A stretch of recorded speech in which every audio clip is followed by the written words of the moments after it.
নমস্কার, শুভ সন্ধ্যা। তা আমি হসপিটাল থেকে কিভাবে সুস্থ হয়ে বাড়ি ফিরলাম সেই ইনফরমেশনটাই তোমাদেরকে দিচ্ছি।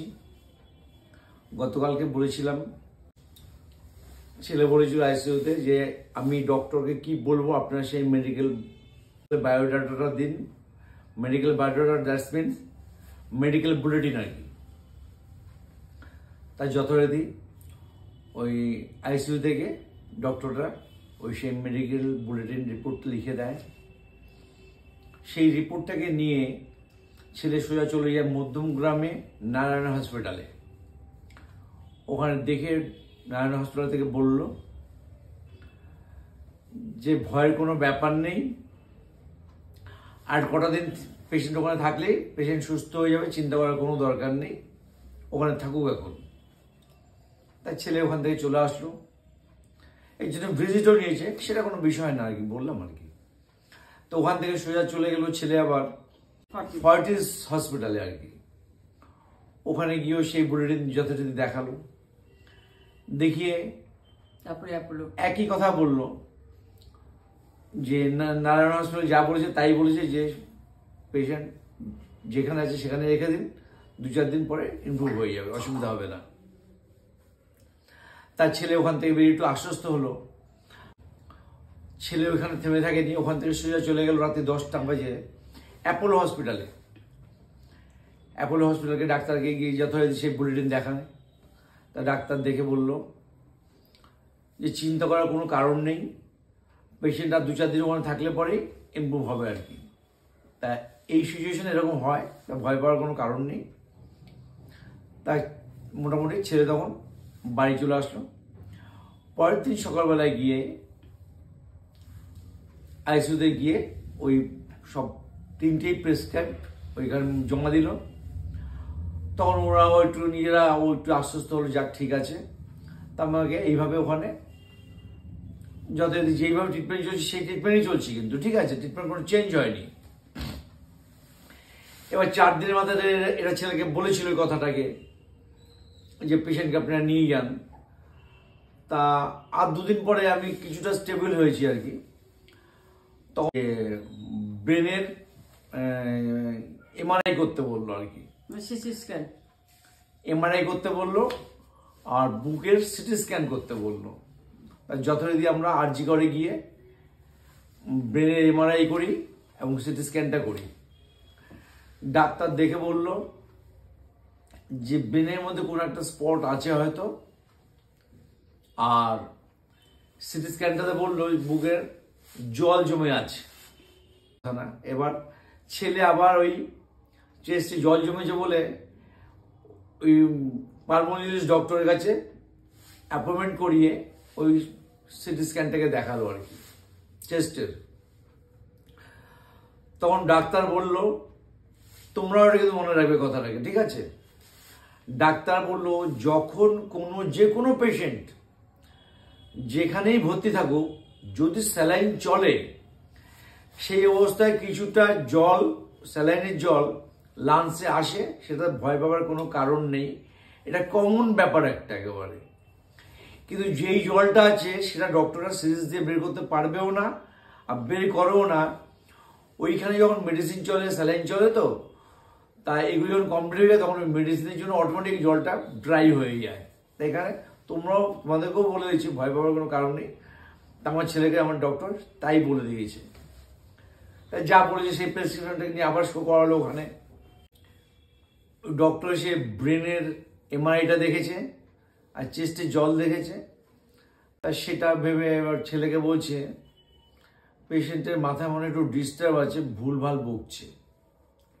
তা যেহেতু 6 দিনের মাথায়, তখন আমার সেন্সটাকে ভালো কাজ করছে আর কি, যে আমার বাড়ির অ্যাকচুয়াল প্রত্যেক পেশেন্টকে দেখবার সময় বাড়ির লোক সাথে সাথে করে নিয়ে যায় ডাক্তারবাবুরা আর কি। তাই যতদিন আমার সময় আমার ছেলে আমার সাথে সামনে ছিল, ওই ডক্টরবাবুর সাথে ছিল আর কি। তা বলছে পেশেন্টের মনে হয় মাথায় একটু ডিস্টার্ব আছে, ভুলভাল বকছে। তখন আমি ডাক্তারবাবুকে বলি, ডাক্তারবাবু আমি কিন্তু ভুলভাল বকছি না, কারণ আপনি আমার 7 দিন আগের ভিডিও দেখেন, তাহলে বুঝতে পারবেন আমি ভুলভাল বকছি কিনা। তা আমি এই কথাটা বলাতে ডাক্তারবাবু ভাবছে যে আমি এই কথাটাও ভুলভাল বলছি আর কি। তখন ছেলেকে বলছে বাবা কি বলছে, তখন ডাক্তারবাবু বললো যে না বাবা যেটা বলছে সেটা ঠিকই বলেছে। ডাক্তারবাবু হতচম্ব খেয়ে গেছে আমি ভিডিওর কথা বলতে আর কি, যাক সেটা সবার ক্ষেত্রে তাই হয়, সেটা কোনো কথা না। সবচেয়ে মজার কথা হলো ওই হসপিটালে সবাই আমার ভিডিও দেখে এবং আমাকে সত্যি খুব পরিষেবাটা এত ভালো দিচ্ছে, সিস্টার থেকে নার্স থেকে সবাই কিছু বলার নেই একেবারে। যাই হোক, আমাকে আইসিইউতে লাস্ট 12 দিন রেখেছে। 12 দিন রাখার পরে আমাকে বাড়িতে যখন চলে আসি 20 ডিসেম্বর, আমাকে ছুটি 8 তারিখে ভর্তি হয়েছিলাম, 20 ডিসেম্বর 12 দিন হয়েছে। 12 দিনে আমাকে সন্ধ্যাবেলা আমি ছেড়ে দেয়, বাড়িতে চলে আসি। তারপরে আসার পরে যথারীতি আবার ডক্টরবাবু বলেছিল যে এরকম যে ওনার সাথে আবার পরে বাড়িতে আসার পর কয়েকদিন বাদে আবার ভিজিট করবার জন্য। তা আমরা ভিজিট করতে যাই, তখন আমাদেরকে আবার সেম টেস্টগুলি আবার দিয়েছি আর কি। সোডিয়াম পটাশিয়াম আবার সোডিয়াম পটাশিয়াম শুধু তাই না, সিটি স্ক্যান আবার করতে দিয়েছে, তাই আবার সেগুলি করানো হলো। আস্তে আস্তে সোডিয়াম পটাশিয়ামটা বাড়ছে। তারপরে কি হলো, সিটি স্ক্যানটা করতে দিলে, ওটা করার পর ডক্টর রিপোর্ট দেখালাম, রিপোর্টে লিখে দিয়েছিল